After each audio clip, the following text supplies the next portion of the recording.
Economic growth, energy policy, and regulatory affairs will come to order. Just want to welcome everyone to the hearing. Without objection, the chair may declare a recess at any time. I recognize myself for the purpose of making an opening statement. Welcome to the first hearing of the Subcommittee on Economic Growth, Energy Policy, and Regulatory Affairs for the 119th Congress. It is a personal honor to serve as the chairman of this committee, and I look forward to working with Ranking Member Frost and my colleagues on this subcommittee over the course of this Congress as we tackle urgent problems facing the American people. Today's hearing topic concerns every district across the country, the state of America's energy reliability. Power demand is expected to grow dramatically, if not exponentially, in the coming years as new manufacturing facilities and data centers are built throughout the country. With the new demand comes a lot of questions. Where will this additional power come from? Are we doing enough to create more power generation and transmission? If we are not, are we setting our power grid up to crash? What will all this mean for the American people, and how can they be assured that energy bills won't continue to rise? New innovation, particularly in the field of nuclear energy, offers promising solutions, but it is often thwarted from reaching its full potential due to regulatory and permitting challenges imposed by this government. Reliable and trusted sources of power generation, such as natural gas and coal, are still fighting against regulatory obstacles created by the previous administration. Burdensome regulations have been the silent killer of economic growth and prosperity in our country and have lasting implications for U.S. industries, particularly the power sector. The Biden EPA power plant rule will, if left in place, force premature retirement of existing power plants across the country without providing a clear path forward for bringing new power generation online. Last Congress, I introduced the Reliable Grid Act of 2024 to address this issue and ensure that Americans everywhere have access to affordable, reliable energy supplies. Under the Trump administration, significant steps are already being taken to revitalize our nation's energy sector. Recent executive actions seek to expand oil and gas production, reverse previous limitations, and unleash our energy independence. These initiatives, coupled with an ongoing regulatory reforms, are to alleviate unnecessary burdens on energy development, are poised to modernize our power generation and transmission infrastructure, ensuring reliable and affordable energy supply for all Americans. Over the course of this Congress, I hope that this subcommittee can shed light on where reforms are needed and bring forth practical and hopeful bipartisan solutions to better serve the American people. I look forward to our conversation here today, and with that, I yield to Ranking Member Frost for his opening statement. Thank you so much, Chairman Burleson, and thank you to the witnesses for being here this morning. As someone who grew up experiencing increasingly frequent hurricanes and power outages, it is so important for our subcommittee to work on the issue of energy reliability, and I look forward to that. My constituents and many of our constituents are in danger because of the power outages after extreme weather. They cost families thousands of dollars in wasted food, medicine, create mold, mildew damage, and it's deadly. I introduced the Bipartisan Energy Storage for Resilient Homes Act so Floridians and folks across the country can install home energy storage batteries as part of FEMA's disaster mitigation support. Proper energy storage combined with clean energy means reliable electricity. One meta-analysis of 11 studies shows that we can match energy supply and demand under any conditions with a 70 to 90% clean energy grid. Promoting clean energy is a key part of promoting reliable energy, and it has also been a huge benefit to the American economy. The support for clean energy that was found in the Inflation Reduction Act, including the home energy rebate programs, helped our energy supply, while also lowering bills and taxes for financially burdened families, upgrading our appliances, and protecting our homes from extreme weather. Despite those benefits, unfortunately, President Trump has now frozen a lot of this funding. The law lowered emissions, employed 500,000 Americans, and boosted American manufacturing while shrinking costs for families. From hurricanes to droughts, the climate crisis is here, and it is our patriotic duty to do everything we can to reverse it. And right now, our government is stuck in a vicious cycle of working to produce more fossil fuels, which then increases pay at big oil companies, which then worsens the climate collapse. Then the government continues to subsidize the fossil fuels, and then we produce more fossil fuels. But unfortunately, we haven't seen that these costs go down for working families, and I do think we need to break this cycle. One of President Trump's first executive orders, called Unleashing American Energy, is supposedly aimed at restoring American prosperity through affordable and reliable energy. However, the methodology is extremely weak. First, we'll continue to say that we're going to be imposing tariffs on goods from Canada, including crude oil, but the U.S. is heavily reliant on Canadian oil because most of the oil produced here is not compatible with our refineries and vehicles. Tariffs levied on Canada will increase energy prices for Americans, and it's not just energy. Higher energy costs make it more expensive to transport nearly all goods and materials across the country. So from clothing to food, the cost of energy is important in every single thing. Second, a key component of the executive order is ending the use of the social cost of carbon measured in federal policy making. This measure enables agencies to accurately account for all the cost of carbon-based fossil fuels and ensure companies are doing the companies that are doing the polluting are paying for the costs of the pollution. I just want to paint a picture of why it's so important to use the social cost of carbon measure. Let's say a new gas-fired power plant is built in the historic town of Eatonville, Florida, which is in my district. A family that lives a few miles away won't see a penny of that company's profits, but they will have to pay more when their kids get asthma or the parents have lung cancer. And as the increased carbon emissions cause climate change, they're at greater risk of a hurricane destroying their home or natural disasters, which also means that they will face higher insurance premiums if they can get insurance at all. This might just be a hypothetical, but it's already the reality for thousands of Floridians and millions across the country. I am looking forward to a lot of bipartisanship on this committee, though, in terms of many different things. The chair and I met. We talked a lot about housing and homeowners insurance and a lot of different issues that matters to everybody up here on the dais. The last thing I want to talk about real quick is a campaign promise that we're going to work at keeping track of. On the campaign trail, President Trump promised that, quote, "Under my administration, we will be slashing energy and electricity prices by half within 12 months and at maximum 18 months," end quote. It's a pretty hefty promise. It seems unlikely, but we're going to be counting to make sure that we can hold the president accountable to this campaign promise because we would love to see energy costs for people at home go down. And it's so important that people understand that just because the price of energy and electricity is going down doesn't guarantee that those savings will be passed along to consumers and working families. And so we'll be keeping track of that throughout the year. We got 509 days left, and we'll see how that goes. The solution to how we can lower costs and protect our planet is right in front of our faces. It's clean, renewable energy.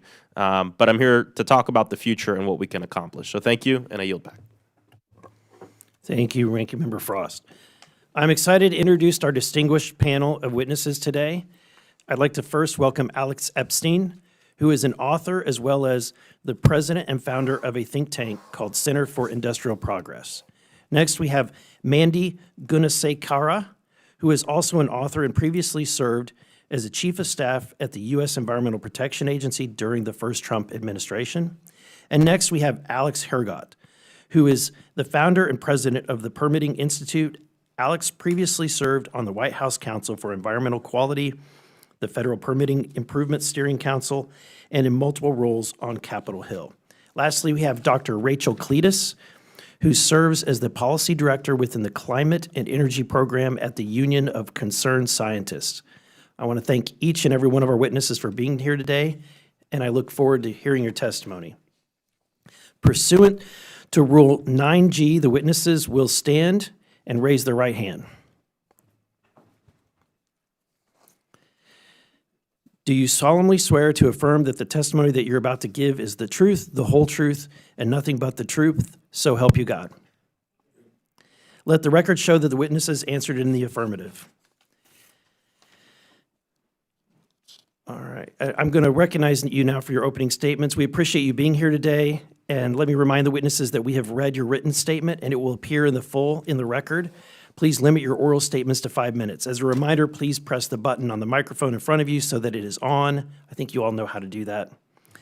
When it comes to the lights, after 4 minutes, the light will turn yellow. When the red light comes on, it's time to wrap up your conversation. I now recognize Mr. Epstein for his opening statement. Thank you. America's in an electricity crisis. So shortages are now routine throughout the U.S. And if we don't start increasing reliable generation very quickly, our grid will get crushed, especially by the demands of AI. The first step in solving the crisis is to understand it. And at root, our electricity crisis is very simple. We are artificially restricting the supply of reliable electricity, and we are artificially increasing the demand for reliable electricity. So let's start off with artificially restricting the supply. The government does this in three core ways: by destroying reliable power plants, by delaying them, and by defunding them. And there are 5 very specific policies that need to be changed in this regard. So one is the near criminalization of nuclear. It needs to be decriminalized. So in the 70s, we had clean, safe nuclear power become affordable, and it quickly grew to about 20% of American power, and it was still in its early stages, so it had the potential to become far more affordable and plentiful. But we had crushing, irrational regulation that made nuclear expensive or even impossible to build. So we need Congress and the administration to unleash nuclear energy from these irrational pseudoscientific regulations. And in my testimony, I have dozens of these things, but I'll just give you some examples for each policy. And for nuclear, the most important thing is the NRC, hopefully with the help of Congress, needs to reject what's called the linear no threshold model of danger, which is a totally pseudoscientific model that falsely assumes that there is no safe dose of radiation when there absolutely is. And it needs to replace it with a scientific, what's called threshold-based model. So this will remove the #1 barrier to safe and affordable nuclear energy in America. So unleashing nuclear is crucial, but it is a medium to long-term solution. The thing we need to do most urgently is to stop the policies that are destroying, delaying, and defunding the fossil fuel power plants that are our only means of getting reliable electricity on a large scale. We're hearing that, you can replace them with unreliable solar and wind. Feel free to ask me about that, but that is proven to be very false in practice. So we have forced shutdowns of fossil fuel plants. The EPA keeps passing rules. Others do this, but the EPA in particular keeps passing rules that shut down coal plants and prevent new natural gas plants. And fundamentally, what the EPA needs to do properly is cost-benefit analysis, including when it's doing policies that attack our grid. It needs to recognize that shutting down the grid or ruining the grid has a near infinite cost, and it's not doing that in its calculations. #1 concrete thing is it needs to rescind the GHG standards for power plants, which effectively ban existing coal plants and prevent new gas plants in a world where we have much more demand. So it's just a totally insane policy. #3 is onerous permitting policies, and I know one of the witnesses is focusing on that, so I'll just say a little bit about that. Because we're shutting down and preventing fossil fuel power plants, but we're also delaying them by having all these requirements to our already onerous permitting process. So things like making each power plant, this relates to this social cost of carbon, which I think is intellectually a scam, so I'm happy to talk about that. But you make each little power plant say, what are your GHG emissions? And it's totally ridiculous because it makes no difference globally, and yet you're delaying things for years on the basis of this. So we need to get rid of that. We need to severely reform NEPA, many other things in my written testimony.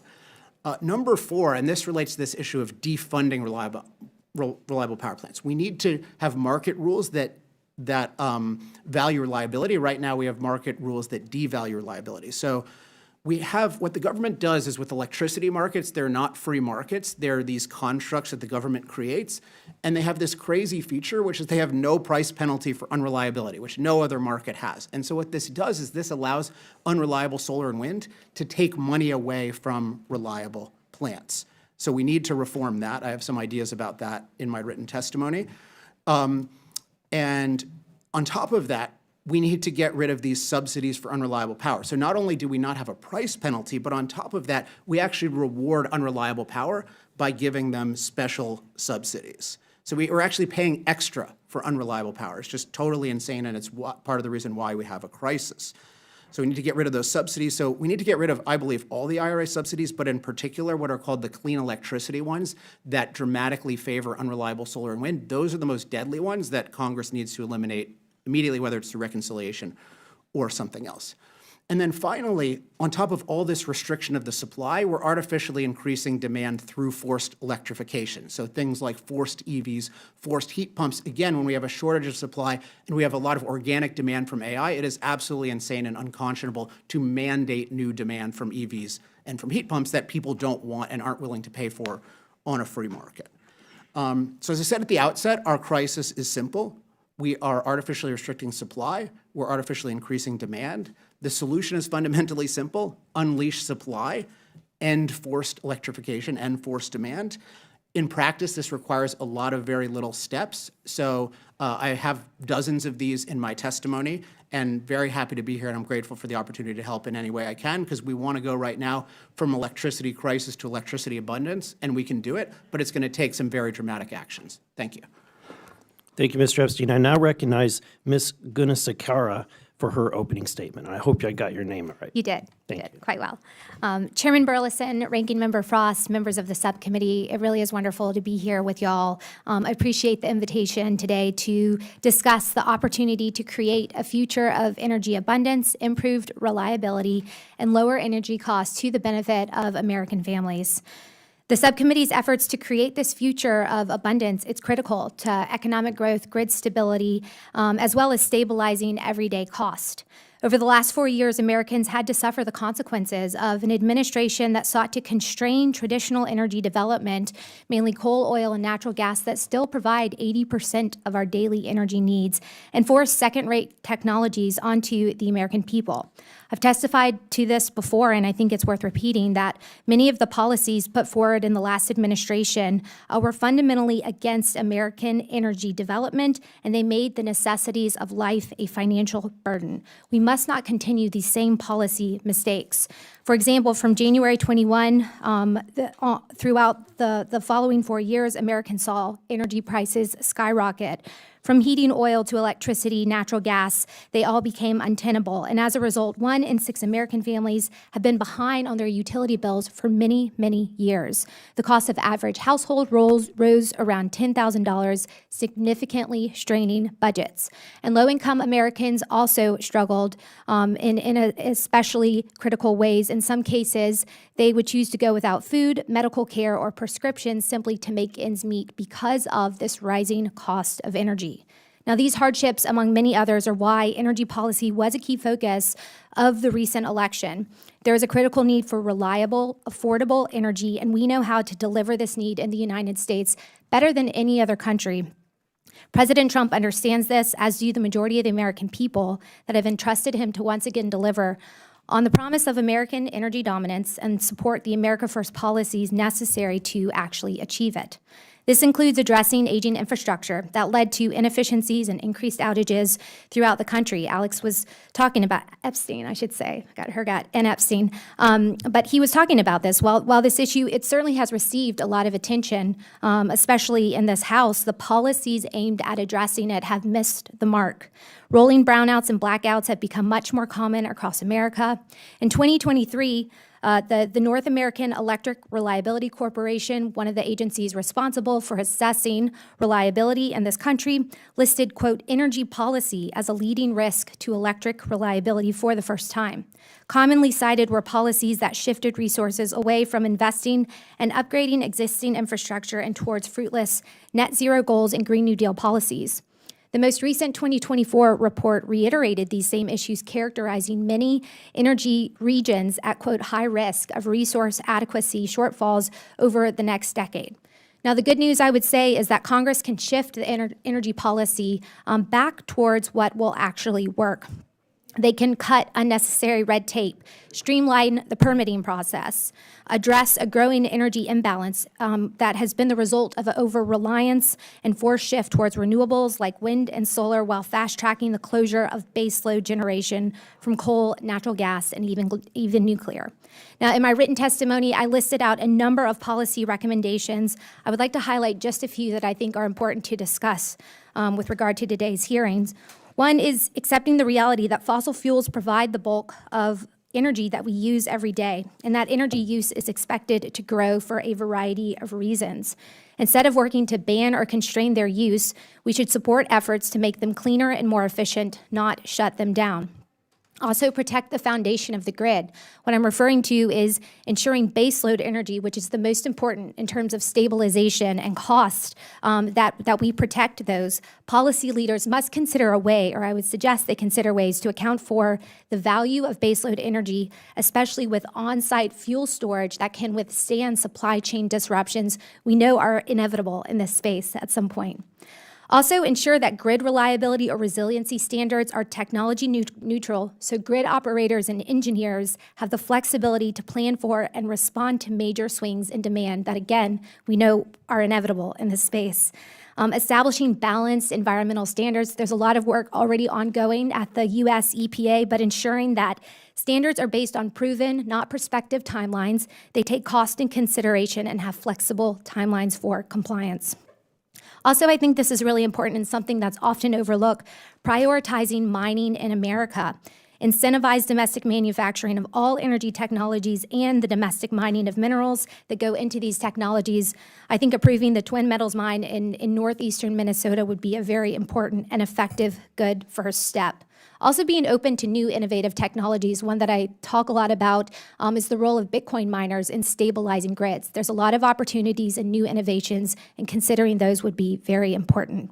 Again, I thank you for your attention to this important policy. I appreciate the opportunity to be here, and I look forward to your questions. Thank you, Ms. Gunasekara. I now recognize Mr. Hergott for his opening statement. Good morning, Chairman Burleson and Ranking Member Frost. My name is Alex Hergott, and I'm president of the Permian Institute. Since 2021, TPI has operated as a nonpartisan, nonprofit trade association. Our members and partners constitute the largest developers in the United States, who all collectively support the common goal of accelerating infrastructure improvement across all sectors: conventional, renewable energy, transportation, water, pipelines, mining, manufacturing, ports, water, broadband. We believe the uncertainties of election cycles, divisive permitting policy battles, and the prioritization of infrastructure sectors and energy sources are largely unnecessary distractions. These distractions put hundreds of billions of dollars in current private sector investment at constant risk of lengthy delays and project abandonment, driving up energy and household good costs and ultimately weakening our global competitiveness. This situation is unsustainable for all Americans, regardless of political affiliation. There's hundreds of billions of private sector investment that remains on the sidelines, and mayors and governors who are committing billions of taxpayer revenue 20 years out in the future. The inconvenient truth is that for nearly a decade, Congress's legislative efforts to address this problem have fallen short. Opponents of more aggressive changes to permitting laws often fail to recognize that every project that disturbs the earth, impacts habitats, or alters landscapes creates unavoidable interactions with nature. It doesn't matter if it's offshore wind, transmission, wind, solar, hydrogen, it all falls under the same 60 environmental laws that we can't get out of our own way on. These interactions trigger hundreds of reviews and regulations governing infrastructure permits at the federal, state, and local levels. Over the last decade, Congress has reached consensus on various process reforms aimed at achieving greater coordination and efficiency, but has left untouched the statutory provisions, some over 100 years old. These temporary fixes fail to address the underlying issues. One of the major issues is transparency. In 2025, President Biden's Council of Environmental Quality released a report claiming it reduced the median time for agencies to complete environmental review statements from 3.1 to 2.4 years. The administration touted that this is a 23% improvement over Trump's first term. However, this is just not accurate. My members must have missed the memo on that, because the problem is getting worse, not better. Typically, TPI refrains from engaging in debates about the appropriate size and scope of federal infrastructure initiatives. However, given the trillions in unprecedented debt spending that have already been incurred, obligating future generations of American taxpayers to rebuild our infrastructure, only to rebuild it again with their own money 30, 40 years from now, not addressing permitting amounts to legislative malpractice. Our broken system allows agencies to sit on applications for years and decades in case with no certainty of eventual project approval or any response at all. TPI does not claim that federal agencies owe project developers a yes, but we owe them an answer in an appropriate amount of time. Once in the process, developers, even today, find themselves in the dark, uncertain of where their projects stand along the concurrent permitting pathways with various federal agencies. Over the past several years, some federal agencies have developed new informal and formal gardens, partly due to the requirements for 2-year average timelines. These policies front-load biological, cultural, and historical survey requirements before the formal review process begins, pushing the official starting point even further into the future. See my comments earlier about CEQ's manipulation of the statistical relevance of the data. Even with the recent federal funding, more than 95% of major U.S. investments in energy are entirely supported by the private sector. Infrastructure investors require predictability, yet they are often treated as adversaries in conflict with federal regulators rather than partners in rebuilding the nation. We can't get out of our own way. Without a systematic shift in how we address permitting in the United States, federal and state courts will increasingly take on the role of interpreting appropriate application of administrative and procedural roles and rendering science-based decisions on behalf of the agencies. This cannot be the way forward. Congress must address both permitting process reform and litigation reform. While necessary litigation reform is necessary, without the underlying permitting reform, we are only addressing the symptom and not the root cause. Despite a bipartisan desire to tackle these existential issues, pressure from vocal stakeholders on both sides and a political tendency to avoid risk perpetuates the status quo, leaving lawmakers searching for superficial fixes. With a load growth that for the last 20 years has been 1% year over year and is about to jump to 20%, there is going to be plenty of blame going around in the House and the Senate. Blame is going to metastasize, yet at the very core of it is the issue that we can fix now before the issue becomes untenable. Both Republicans and Democrats support large-scale energy projects, including transmission, wind, natural gas, solar, critical minerals, hydro, carbon capture, and hydrogen. Energy shortages, price instability, and supply constraints, and increased construction costs contribute to the human, environmental, and financial cost of these delays. With each passing month, the window for solutions continues to shrink, and the cost of living in America rises. Despite these challenges, I'm optimistic that we can make progress this year and in the years to come. There are glimmers of hope as the proverbial strange bedfellows find common cause. Before looking at the actions as President Trump and the executive orders as something that is to be scoffed at, we must look at the fact that we need to break down the system and change the paradigm and rebuild it in a rational way, in the way in which the real world actually works, not relying on laws that were written more than 100 years ago, many 30 years before the internet, to govern the way that we build infrastructure and put billions and billions into a system that doesn't serve American purposes. A project development cycle of 7 to 10 years is simply too long. By working together, we can advance permitting reforms to build a 21st century infrastructure that safeguards communities, protects the cultural resources, and creates jobs and brings prosperity to every corner of America. Thank you. I look forward to questions. Thank you. I now recognize Dr. Cletus for her opening statement.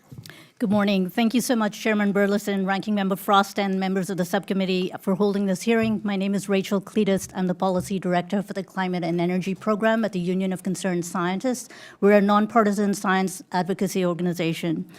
I want to leave you with 3 things today. One is that our transition of our electric system to one that's modernized, more flexible, with more renewables and storage is the best way to protect consumer costs as well as safeguard health, make sure that we're competitive on the global stage and that we're innovating as we go along. There are tremendous economic and health benefits from this transition. Number 2, doubling down on fossil fuels is harmful. It's taking us in exactly the wrong direction. And actually, there is ample evidence that natural gas price volatility is one of the factors driving increased electricity prices as well as reliability concerns in the power grid.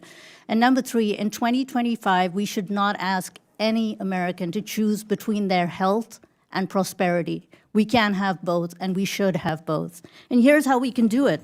Ramping up renewable energy, energy efficiency, and storage, investing in a modernized, more resilient electric grid will help cut power bills, they'll boost business opportunities, and improve public health. Meanwhile, if we double down on fossil fuels, all we're doing is serving to promote the profits of fossil fuel companies at the expense of the American public. Renewable energy is now the dominant source of new power generation capacity because, frankly, in many parts of the country, it's the cheapest source, and we can bring it online quickly. Last year, renewables and battery storage accounted for 94% of all new large-scale capacity, with solar and battery storage leading the charge. In 2025 and 2026, solar generation we're going to get about 25% of our electricity generation from renewables, and solar generation is expected to jump 45% between 2024 and 2026.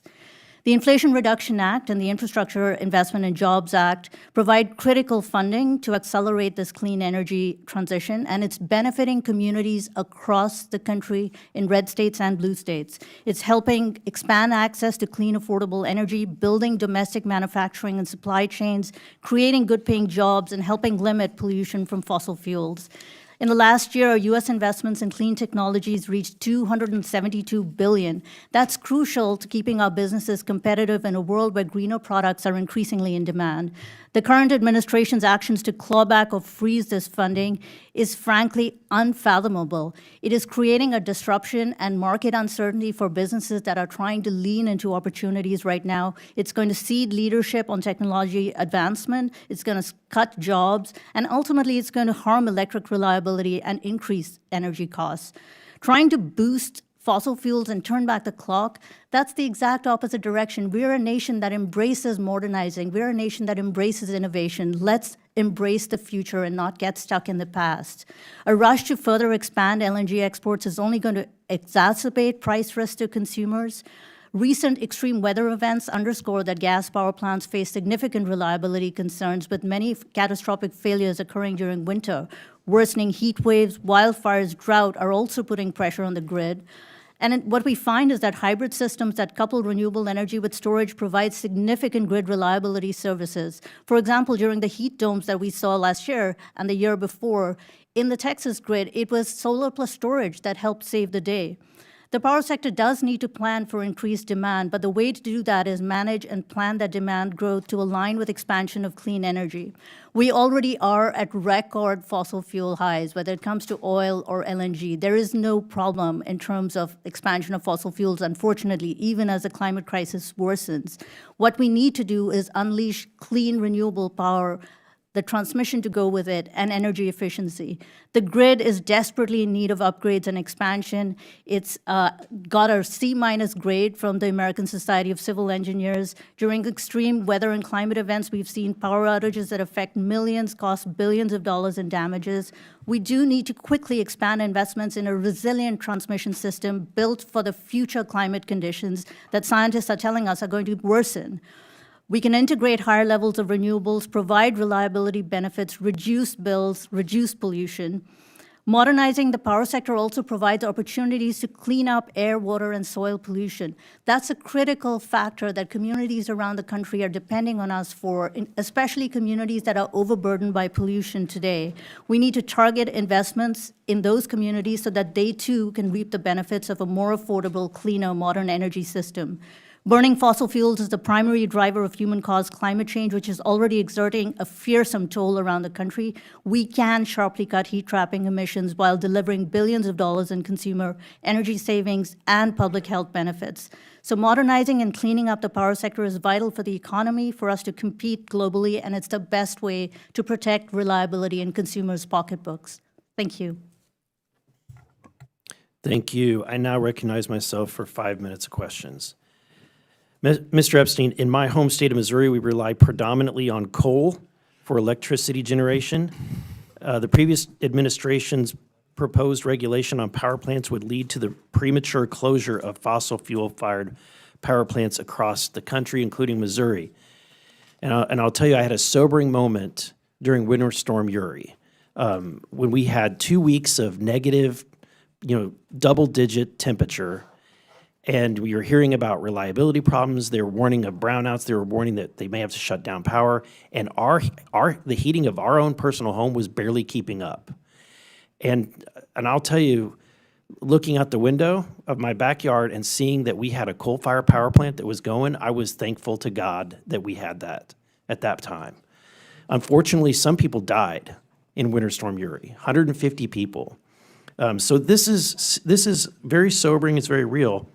My question is, how should Congress and the new Trump administration address misguided regulations to ensure that Americans in every district have access to affordable, reliable electricity supplies and never face having to freeze to death in modern America?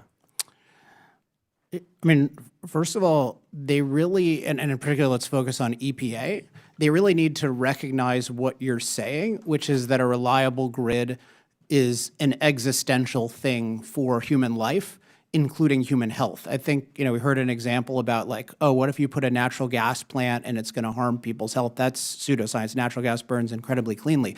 But what does harm people's health is not having a reliable natural gas plant. Imagine not having reliable natural gas in Florida, not having coal in Missouri. Like these, cold is the #1 cause of climate-related death, despite people are afraid of warming. Like the EPA, when it's doing cost-benefit analyses, which it needs to do more of and Congress should make it do more of, it needs to factor in the reliability of the grid as a crucial factor. And one thing I know you and I have talked about is there should just be a pause on any kind of new action that potentially threatens the reliability of the grid until the electricity crisis is resolved, because the electricity crisis is a health crisis that far dwarfs any negative side effects of fossil fuels.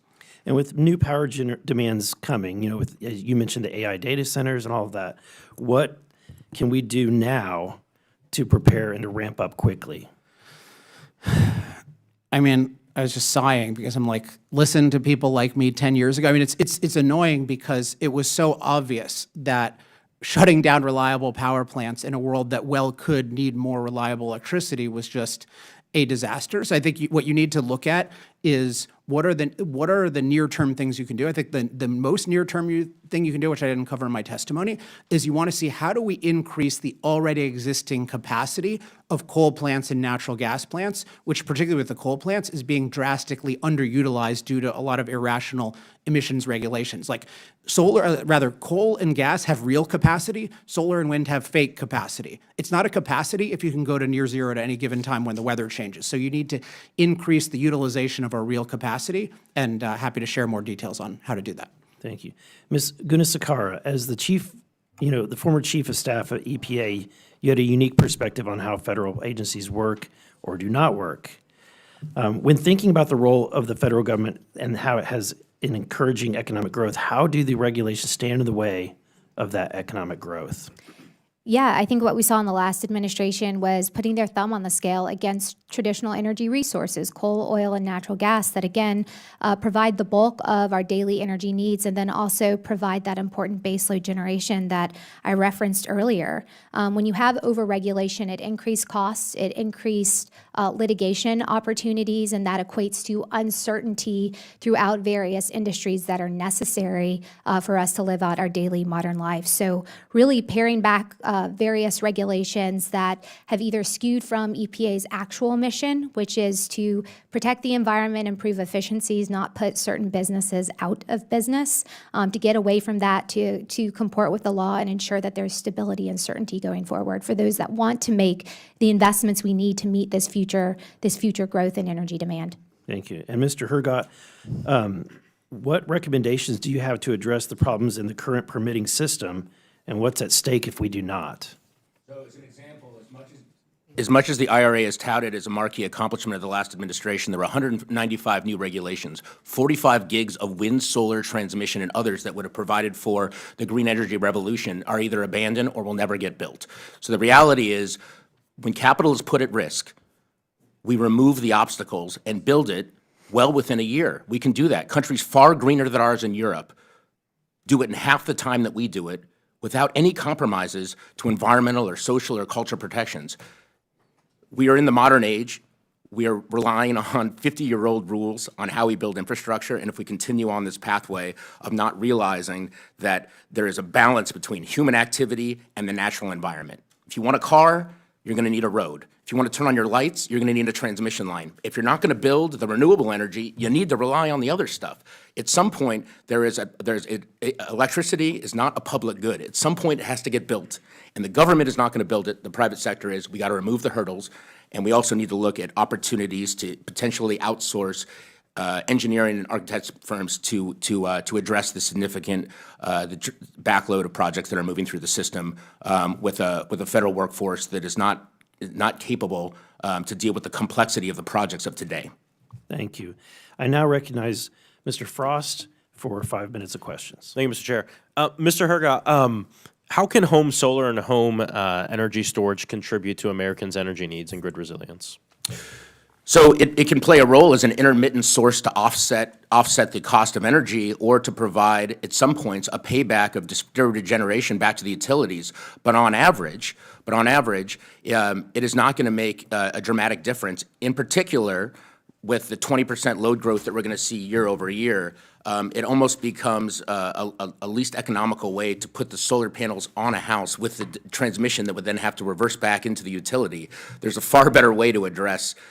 If the goal is for zero carbon emission projects, there is a far more efficient way to do it. We have to stop pretending that these things that are of a smaller scale are somehow going to address a larger problem. And how can energy resilience programs for single-family homes contribute to people keeping their lights on during extreme weather? This is, this is a big deal in the state of Florida as well, and part of the reason why it's a pretty bipartisan issue we've seen on home rooftop solar and people wanting to become energy independent within their own home. So the cost of energy is oftentimes, and the cost of these 20 to 30% it takes to build a project is often passed down to the ratepayer. It becomes this intangible cost that is spread over many ratepayers, so we don't see that the kilowatt per hour goes up a half a cent a year or half a cent a month. Because we're not transparent about how that project actually gets from generation to the house, the cost increase is because, to give you an example, there were 5 to 6 large-scale renewable transmission lines that were almost permitted at the end of the Trump administration, and Carmel Hickory Creek, 10 West, and many others, that still took another 3 to 4 years. If we can't build the infrastructure, if we can't build the new KV lines to get from 115 to 230 to 530 that actually reduce cost and efficiencies, then what are we doing here? Dr. Cletus, as the only economist among our witnesses today, how confident are you in Trump's promise to cut energy costs in half in the next 500 days? If that promise is predicated on what we've seen in the last month, I fear not at all. That promise will not be met. And unfortunately, in the interim, many people around the country are going to suffer from higher energy costs, lost jobs. Businesses are suffering from uncertainty in the marketplace. This is actually really taking the economy in the wrong direction. So I hope there will be a reversal of some of those early day announcements. Yeah, and I want to get an idea of how abandoning our clean energy future will actually mean higher bills for folks. I mean, number one, there's nothing worse for your bank account than completely losing your job. And a lot of these executive orders are aiming to abandon clean energy investments and projects.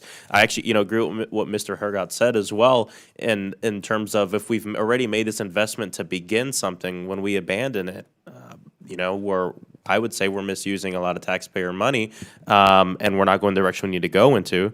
But abandoning these clean energy investment means that Americans are going to lose their jobs. And I've spoken with trades really around the country, but especially in my district, people who are at work right now because of these investments we've made.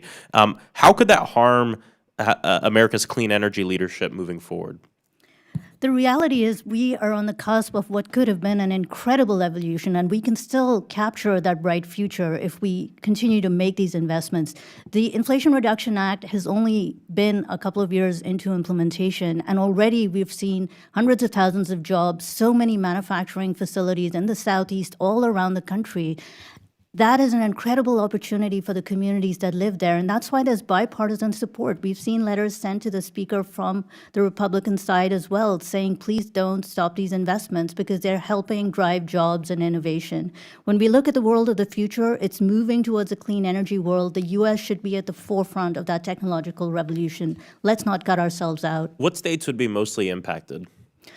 Well, if we look at the states that are getting the investments right now, there are places like Alabama, there are places like Kentucky, there are places in the Southeast that are they're getting on a percentage basis a much greater amount of these investments. They've built battery plants, they've built EV manufacturing.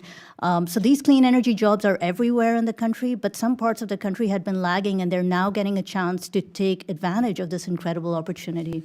Yeah, I appreciate bringing that up. I mean, and globally, in terms of being a global player, we get most of our energy from oil. And part of the purpose of moving towards this new green economy and clean energy, of course, is cutting emissions because of the climate crisis, but also having more diversity in our energy mix, which is important for resiliency as well, and lowering costs. So thank you so much. I yield back.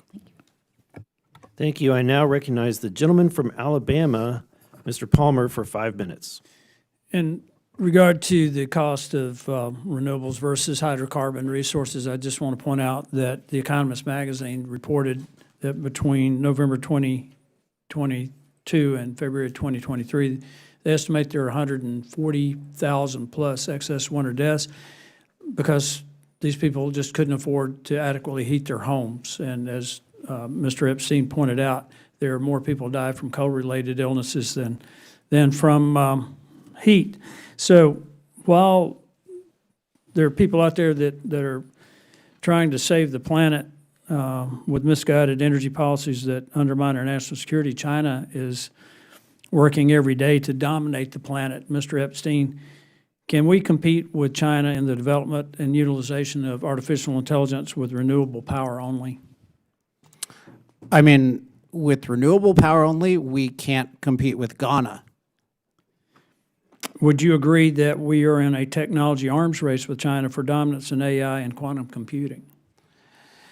Yeah, I mean, it's just so scary because, I was writing my book Fossil Future in like 2020, and this was just so clearly going to happen. So I had a section on AI, way back then. And it's just, this is clearly an existential thing. I mean, I use these technologies so much in my own work already, and they're just so driven by the ability to have on-demand, cheap power, to the point where Larry Fink, who is the leader of this disastrous net zero movement, has publicly said at the World Economic Forum that we need more natural gas and that solar and wind won't cut it. Even that guy is admitting this. So we need to wake up and live in reality, and it's a scary reality if we don't dramatically change our practices. People should read the book Henry Kissinger and Eric Schmidt, and I forget the other guy's name, wrote Genesis, about the race for dominance in artificial intelligence. And the bottom line is that it is going to require enormous amounts of power. And while China is building some renewables, they're really focused on hydrocarbon, coal-based power generation. They're building it at an unprecedented pace. And they're also advancing in small modular nuclear, where we're not. And this is the existential threat to the United States. It's also a threat to our economy. Ms. Ganesekera, would you agree with that? Yeah, I would. And I would say one of the biggest issues with China's approach versus the U.S. is the coal plants that they're building aren't using pollution control equipment that our coal facilities have been using for decades.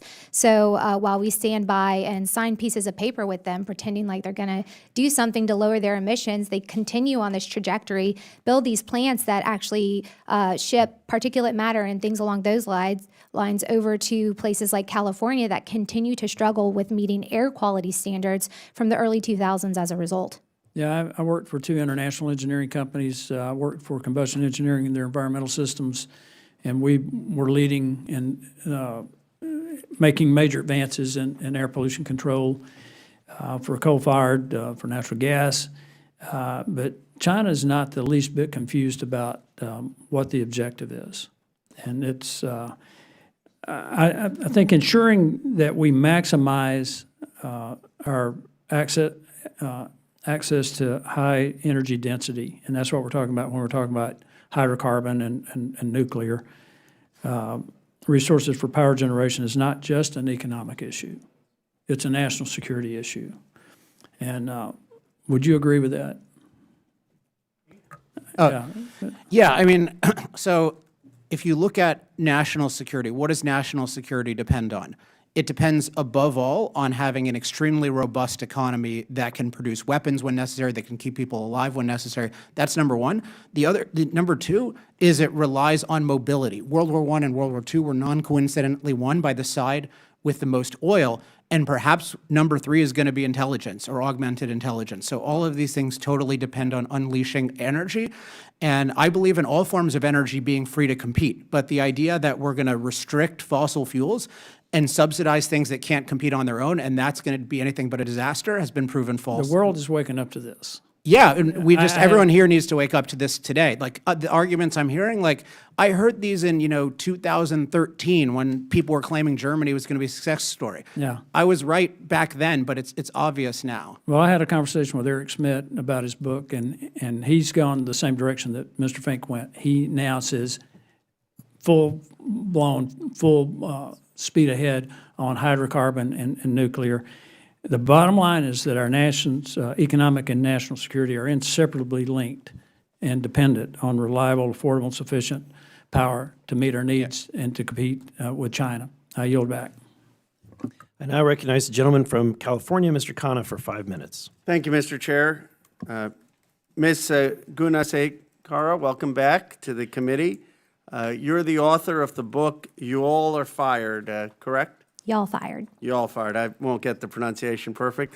And when you testified before our committee last September, you said, if I remember, you supported Project 2025's calls to fire thousands of federal workers, correct? Yes. And it looks like your wishes are coming true, correct? Yeah, certainly some of the policies that I've suggested in the past seem to be being implemented in this administration. Do you support the firing of the 2,400 Veteran Affairs employees, many of whom were doctors, nurses, and veterans themselves, that have taken place? Again, I think that if people are in roles that don't substantially contribute to fulfilling the mission of the stated agency, that from a taxpayer resource perspective, those jobs should not continue to exist. I understand your general view, but in terms of the specifics, I'm sure you follow them. Do you support the firings that have taken place at the Veterans Affairs Department? I think the view that many of the firings that have taken place are from what I just described, that it's looking at roles and are they meaningfully contributing to fulfilling the agency's relative mission? And if they aren't, then So then you those people support fall them? away. Or I'm just trying to understand. Yeah, I do. I support Okay. the structural changes of this administration. I think it's long overdue. It's actually a breath of fresh Several of air. the veterans who have been fired said that they were doing incredibly meaningful work, helping veterans who are struggling with depression. One of them yesterday talked about how he was in Iraq and Afghanistan. I just want to make sure I understand your position. So there are 2,400 veterans who have been fired. You support that. What do you think of firing the Agriculture Department workers who are trying to combat the bird flu crisis? Do you support that, or do you think that was a mistake? Again, I think all of these structural changes are long overdue. There are many roles throughout the federal government that are duplicative and don't meaningfully advance related missions. I appreciate And so the general I think- points, and I even recommend people read your book because I think it's being implemented. But do you support the specifics of the firings of people who were involved with the bird flu or not? Yeah, I entrust, or I trust the people who are making these decisions. So you support looking that. at structural How about the reforms. 350 workers who, at the Department of Energy, were safeguarded with, were tasked with safeguarding our nuclear weapons? Do you support those firings, or do you think those were unnecessary, or do you believe those were redundant workers?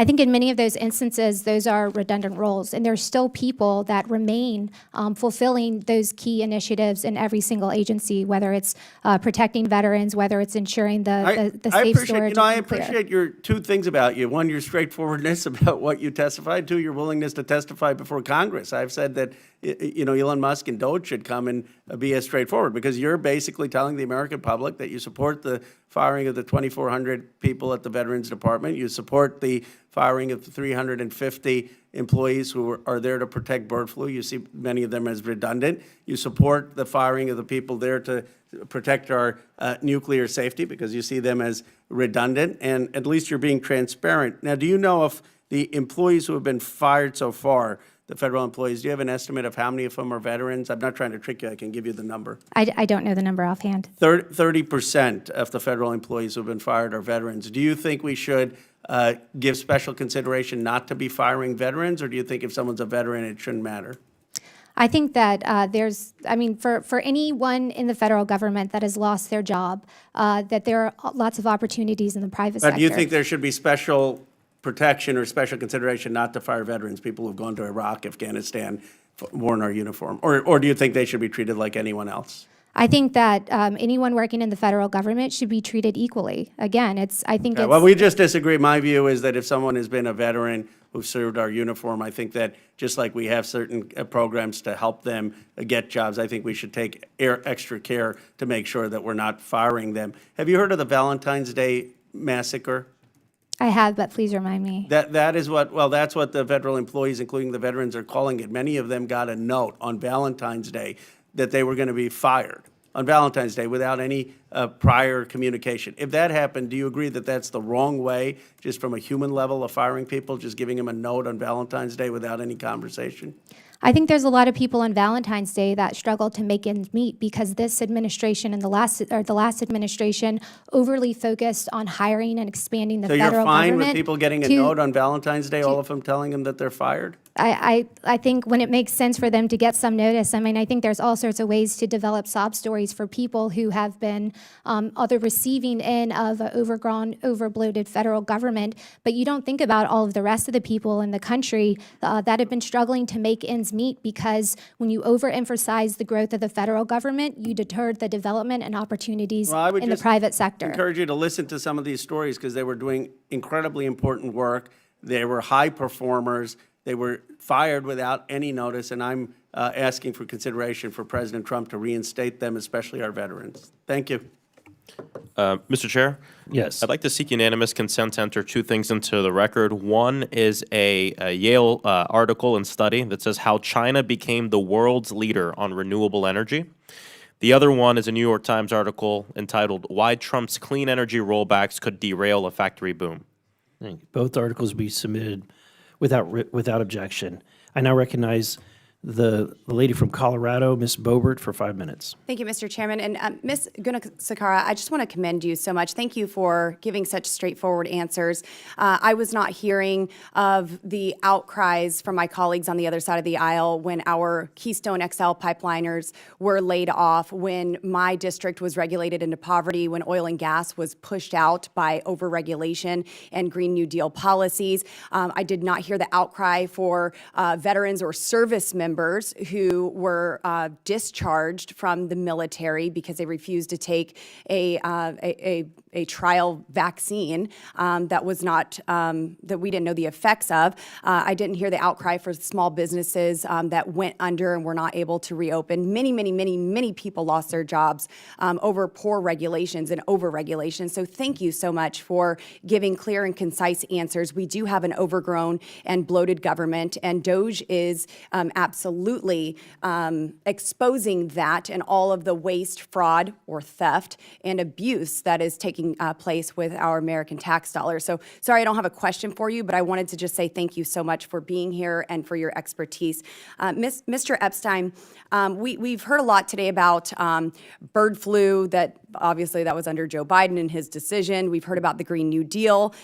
We heard that America needs to lead on green new energy, really this green new scam.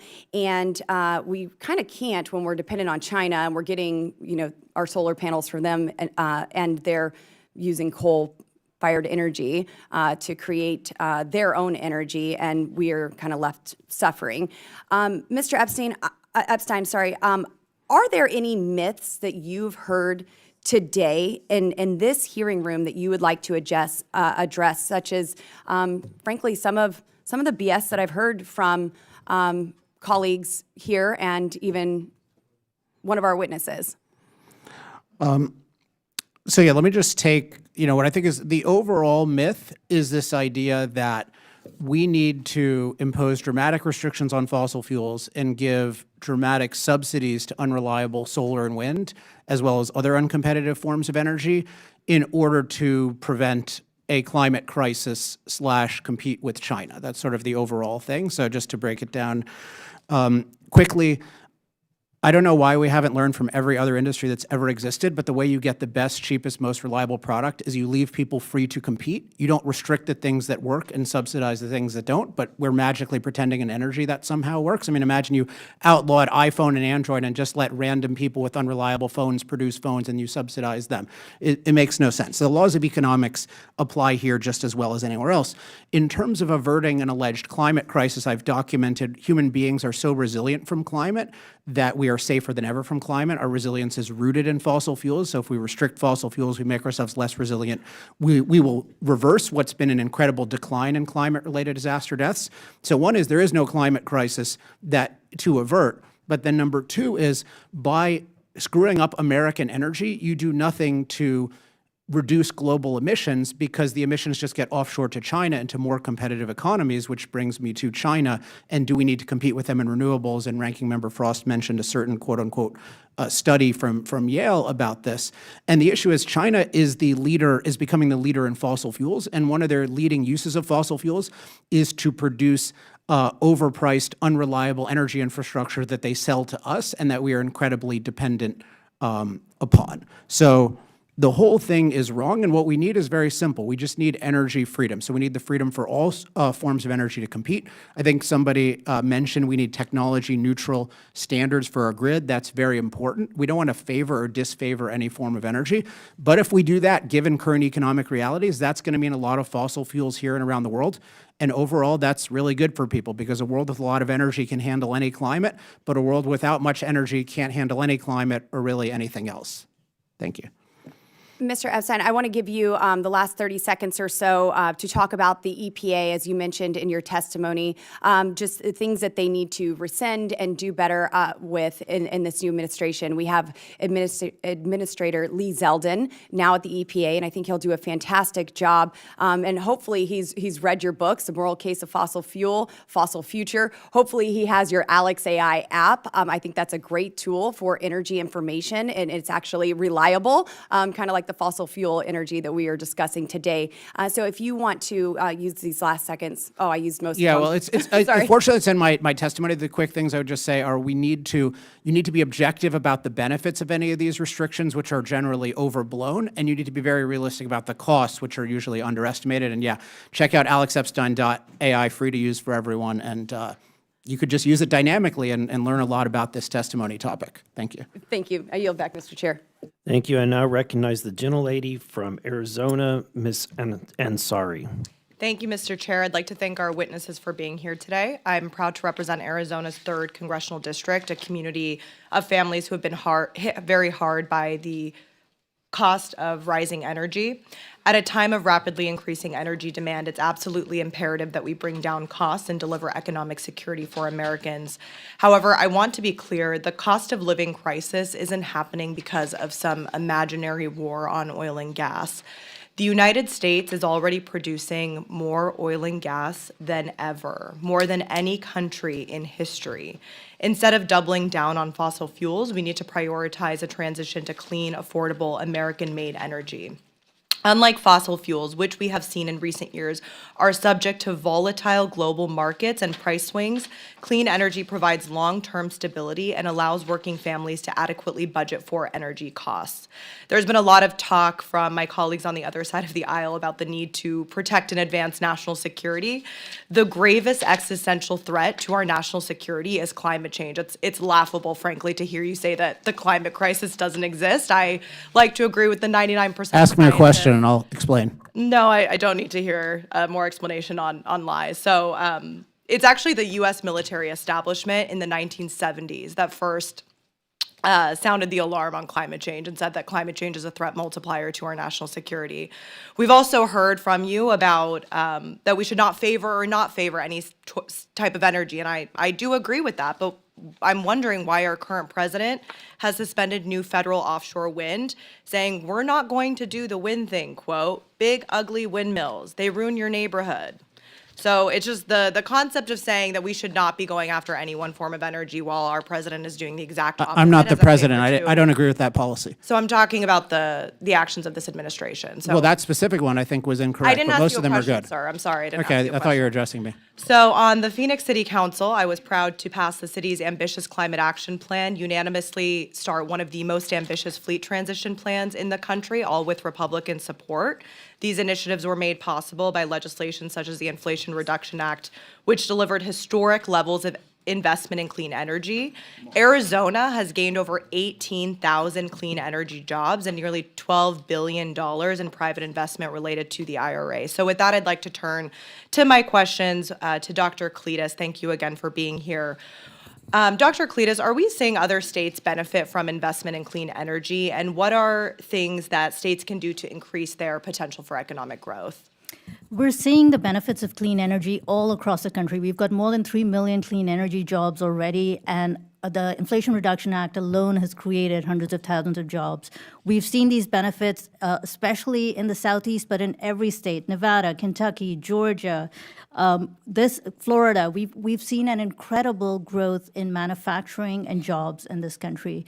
Now, the opportunity we have is to accelerate that transition, give people even more access to clean energy. We should not be prioritizing the interests of fossil fuel companies and their profits over the interests of the American consumers and the American people. So doubling down on fossil fuels, that only serves the fossil fuel industry.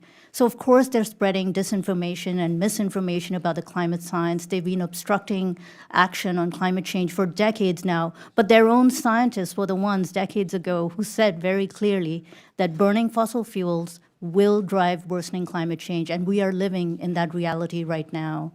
Thank you so much. I could not agree more. Can you tell us a little bit more? What would divestment or taking certain energy options off of the table mean for states like Arizona, where 61% of energy jobs are clean energy jobs?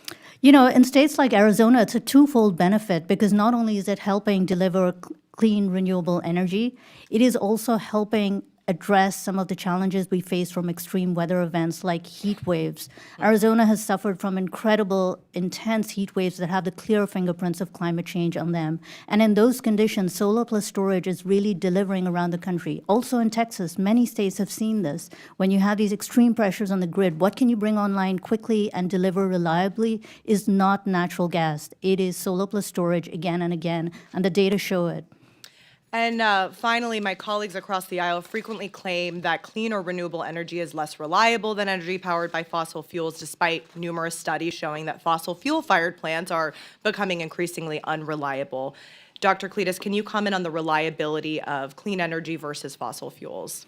The clean energy, flexible, modern system that we're talking about right now is one where you couple renewables with storage, you build transmission so that you have a distributed grid, you have the opportunity for both microgrids, local generation, as well as long-distance transmission, which we should be building more of.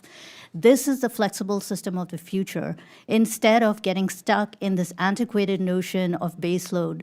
Meanwhile, we have coal-fired power plants that are retiring because of market factors. Why do we want to put a thumb on the scale and leave consumers saddled with billions of dollars to keep these outdated, polluting plants online? And let's be very clear, who's paying the costs? We are, in health costs.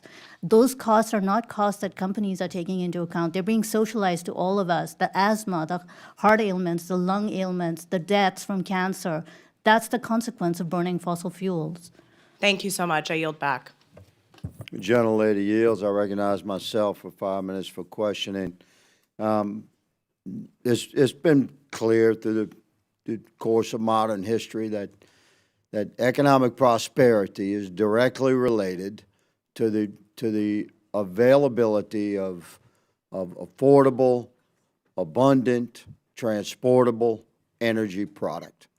And across the world, where economic prosperity moves forward, built upon a cornerstone of affordable, reliable, transportable, abundant energy product, then the environment is cleansed in an economically enriched community. The air gets cleaner, the water gets cleaner, the land gets cleaner. So if our goal is to have a cleaner, more stable environment for our planet, then we should embrace the supply of energy product that most clearly reflects those key principles of as clean as possible, but abundant and affordable and transportable. So if energy product comes out of the gate as unaffordable and not abundant and unreliable, then it doesn't meet the criteria. So this is where my colleagues on both sides of the aisle have contention. None of us disagree with our responsibility to preserve our planet. We have a mandate since the dawn of man to nurture and care for our planet and the creatures thereof. And we take this responsibility very seriously. But I would ask the young lady, Ms. Gunaskara, regarding the mission statement of the EPA. You're a former employee of the EPA, correct? Yes. And how would you describe in a sentence, what's the mission statement of the EPA? To protect public health and the environment. Thank you very much. So to protect the public health and the environment worldwide is an aspiration, but the mission statement of the Environmental Protection Agency is to protect the environment of the United States, correct? And we accept the role as the world's energy leader, both in consumption and production and in technology that is shared with the entire world. So regarding permitting, Mr. Harrigan, what would happen if permitting at the federal level was streamlined to allow for a more aggressive introduction of clean, affordable, reliable, transportable energy product in the United States and worldwide? What would happen in those communities?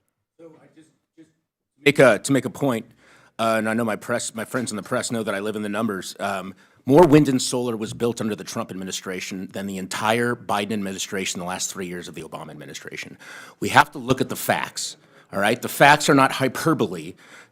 More than 50% of Oklahoma, my home state, I'm from Arizona originally, but I worked for Senator Inhofe, who Mandy and I both worked, who we missed greatly, was always a fan of let's make the level playing field for everyone. Remove the obstacle. Respectfully, I've been to Oklahoma. I've toured that grid. I'm familiar with it, and I'm asking you, what would happen if Congress streamlines the permit and the executive branch streamlines the permitting process for investors that are standing by to invest in We would see a clean- 20 to 30% reduction in project cost, an immediate reduction in the futures market to reduce electricity prices. Thank you. And we've So seen we're talking expansion. about hundreds of billions of dollars. Am I correct? Yes. And we all concur that economic prosperity is the cornerstone of a clean environment. So if this is our goal, then worldwide, then we should support the American energy industry.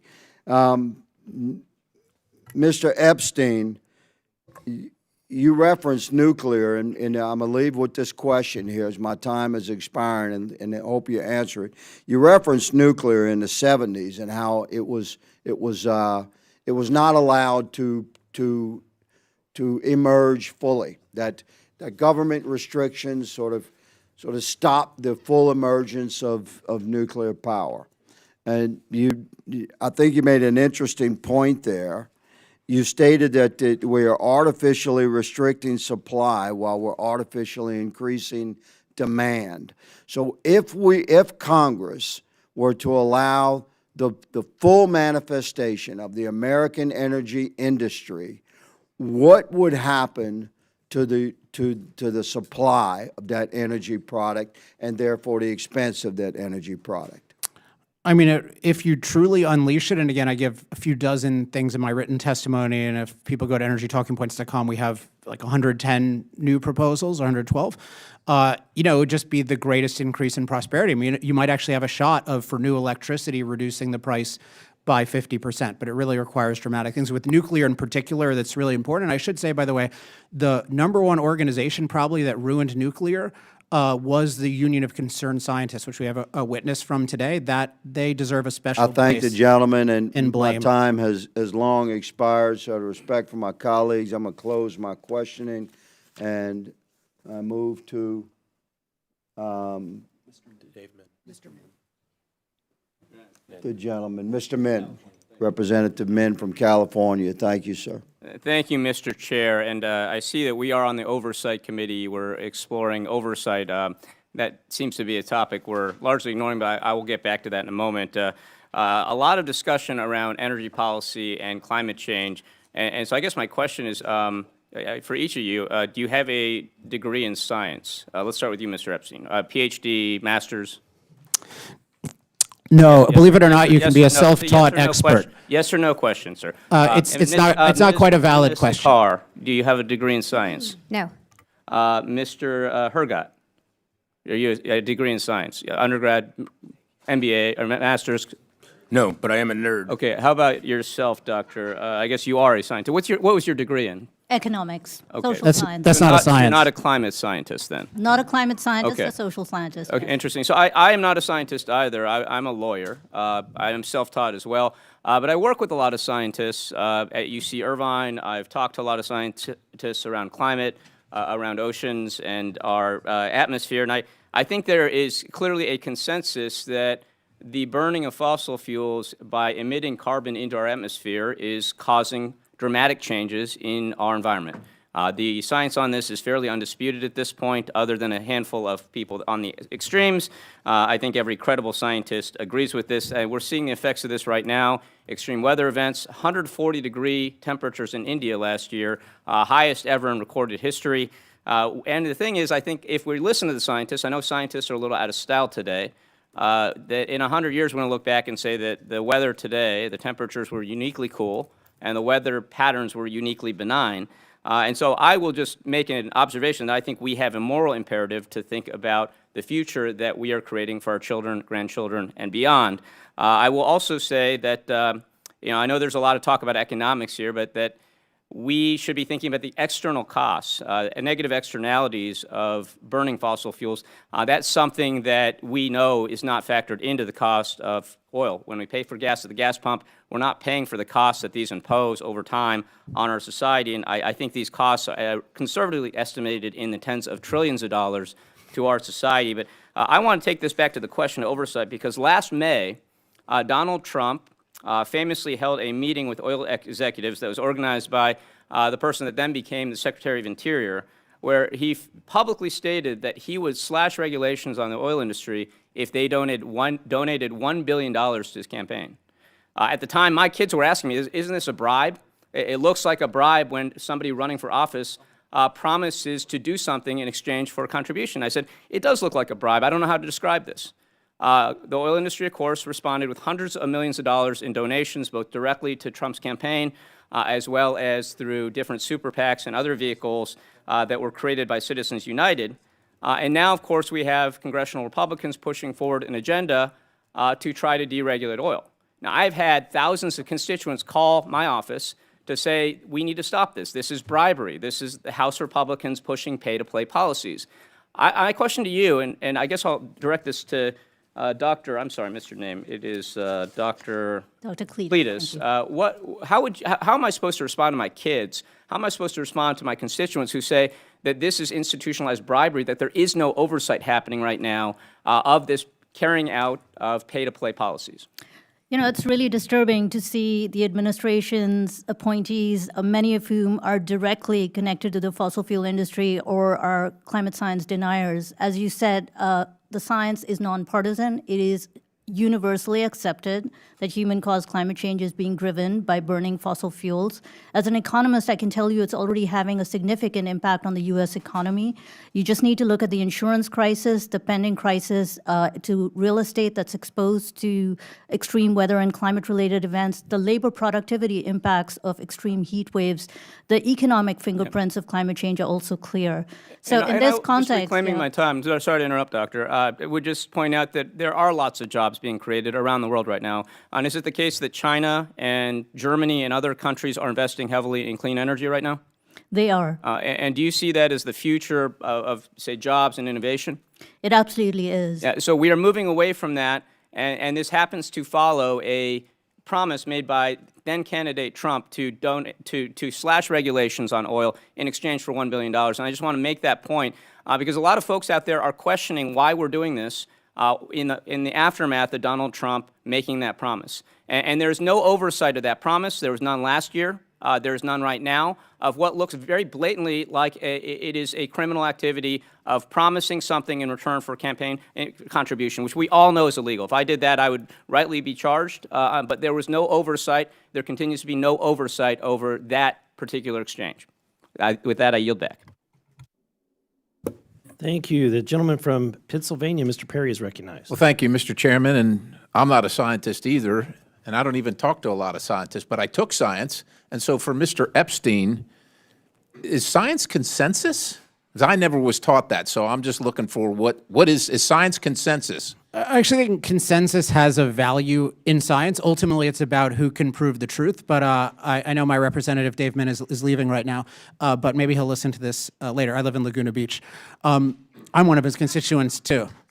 So what you really need is you need science combined with other fields. So to determine if we have a climate crisis, you need to know climate science, adaptation, economics, et cetera. And if you look at the macro data, we are safer than ever from climate disasters. And the #1 climate-related killer is cold. So we are not in a warming crisis, even though we are, I believe, changing climate. Climate change does not equal climate catastrophe, and that is ultimately an issue of philosophy and methodology, not an issue of science. So, and is there proof? They always talk about the proof. There's proof that the use of traditional fuels is costing, and they come up, he said, trillions of dollars as a conservative estimate. Is there any empirical data to support that claim whatsoever? He said, yeah, I'm going to ask my representative for a meeting soon to tell him some stuff on, share some facts about this. He said, conservatively, it's tens of trillions, I think, a year. Okay, so the global economy is 100 trillion, so we're just losing like a third of our wealth. Now, so what's actually happening is cheap energy is driving incredible well-being, increases in life expectancy, resiliency, et cetera, and to the externalities point, the positive externalities far, far outweigh the negative externalities, which is why every metric of human life is getting better. People who focus on negative externalities are what I call fossil fuel benefit deniers. Happy to give Dr. Cletus, Representative Min, anyone else a copy of my book, Fossil Future. Chapter 4 in particular explains the pseudoscience of only looking at negative externalities. So the positive externalities are amazing. The overall impacts are amazingly positive and will continue to be so. So this might get a little wonky, but if you could make it simple for people like me and everybody else that's not a scientist, we're living in, I think, the second lowest atmospheric carbon content in Earth's history, not in man's history, but in Earth's history. I think we're in the second lowest point of atmospheric carbon in the Earth's history. Can you discuss what the effects, first of all, is carbon pollution, or is it like plant food? Is carbon pollution, and how do the effects, I'm from Pennsylvania, and in Pennsylvania we talk about a thing called RGGI, the Regional Greenhouse Gas Initiative. Can you discuss the effects of how that initiative would, what those effects would be on the energy market, on prices and availability of energy? Sure. So when you're talking about a low point of carbon, it's all depending on your time scale, because if you took it year by year, we're at a high point in CO2 in the atmosphere for the last 150 years. But if you look at it in a scale like 100 million years, it's a different kind of thing. So in general, compared to the Earth's history, we are at a low point, and we've had mammals and our descendants and stuff like that exist at much higher levels of CO2 and thrive. My argument is we can thrive at almost any conceivable level of CO2 that has existed. We can thrive at a wide variety of temperatures. The only concern is just, is the rate of change so much that you're just changing the infrastructure too quickly? Unfortunately, with sea levels, which would be the biggest concern, they're currently rising at 1 foot a century, and extreme projections are 3 feet a century. So we just don't have any catastrophically disruptive rate of change. So this idea that change equals catastrophe is an anti-human idea that denies our ability to adapt and master our surroundings, and also just treats anything we cause as bad because we caused it. Now, in terms of how this manifests in RGGI and other policies, basically, RGGI is a dressed-up carbon tax, right? It means you're forcing people to pay more money for electricity in particular that involves CO2. So what you do is you take the cheapest form of electricity, which is not being outcompeted, and you make it more expensive. That means energy is more expensive. That means everything is more expensive. That means your region is less able to compete. And if I may, I want to make one comment about the jobs, because that's the only thing I haven't refuted yet. It's a total trash argument that this is creating all these miraculous jobs. It is not creating any net new jobs. It is creating welfare work. It is creating jobs that are uneconomic, uncompetitive. To follow Milton Friedman, why don't we just pay a bunch of people to scoop dirt with spoons out of the ground? That'll create jobs too. What we want is productive jobs, and the way we get productive jobs is we liberate the economy so that we get the most productive jobs possible. So this doesn't create any new good jobs. It's creating a bunch of welfare work, and Congress should send a signal to all the subsidy seekers that, hey, it is not safe to create fake businesses based on subsidies. We want real businesses. So if we take the subsidies away, that is a great lesson to the American economy to not be subsidy seekers and to be real value creators. I yield the balance. Thank you. I now recognize Ranking Member Frost for his closing remarks. Thank you so much. Thank you thank you to everyone for being here today. Look, I think we've heard a lot of interesting opinions throughout this hearing, but what we know to be true is that we are facing a devastating climate crisis. It is not hypothetical. It's also not something I've read about, but it is something I've experienced being in the state of Florida. And I think the topic of this hearing is important, energy reliability and resilience. But I got to say that having a Project 2025 author and then having a guy that I would say is pretty much a conspiracy theorist calling climate change a hoax and false. I didn't say that. Science. I didn't ask you a question. But you did tell a lie Don't about talk. me. I didn't ask you a question. Calling climate change pseudoscience, despite the scientific consensus being that the climate crisis is real and we are impacting it, I think is not helpful for the topic of this hearing. And so, I hope as we move forward, we can have. I definitely learned a lot from our other two witnesses. I do think that there's room for bipartisanship on resiliency, but unfortunately, I think a lot of this hearing was spent listening to baseless opinions that are not based on scientific fact or from any real experts on that. And I do think that is important that as we look at the actions of this administration, we hold in line, number one, the promise that the president made to American families across the country that our costs would come down. We don't think that's going to happen. And number two, the fact that we've already begun marching towards this new green economy that's going to create tons of good paying jobs, that's going to help us protect our planet, that's going to help spur business across the country, especially a lot of small businesses in my district in Orlando. And completely reversing that is a waste of taxpayer money. I agree that there's ways that we can do this in a better way, but completely abandoning this for political purposes, I think is the wrong thing to do. And to put the cherry on the top, the reason is to completely continue to put more money into big polluters. And as we know, their profits are at an all-time high and our costs are high.